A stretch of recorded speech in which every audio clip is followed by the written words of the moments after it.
Okay, welcome. This video is not a tutorial. It's actually a preview to a specific tutorial that I'm selling on my website. And the reason why I'm doing this video is just to give you an inside look as to what the product is that you're buying and whether or not the material covered in the tutorial is too difficult or too easy for you. So what we cover in the tutorial, there's 3 points that I cover.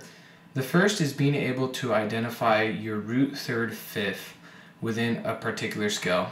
And so what that will allow you to do is be able to play chords like this.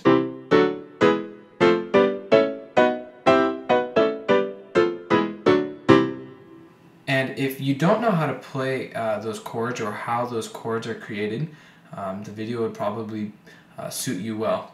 The second point that is covered in the tutorial is how your hands are supposed to be placed on the piano. Not necessarily the correct way to place them or the positioning of your hands.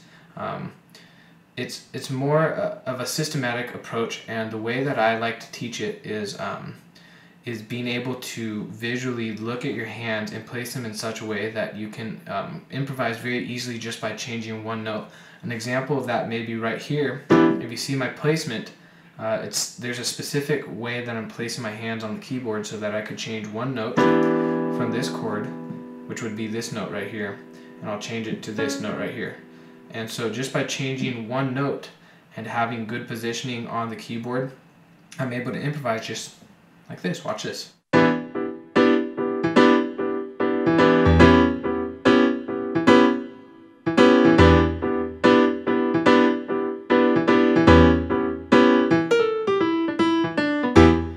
Okay, and so that's the second idea. The third idea is the idea of being able to get your hands to work together. And that may be a vague term.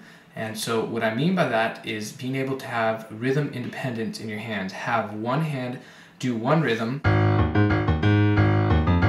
while the other hand is doing a completely different rhythm, and doing those two things at the same time.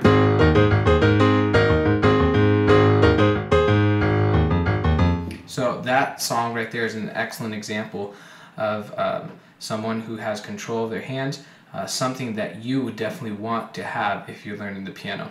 So what I'll do in the video is I'll give you a rhythm exercise to work on your hand independence, your rhythm independence with each hand. And then at the end of the video, I will show you how to play the Star Wars theme song.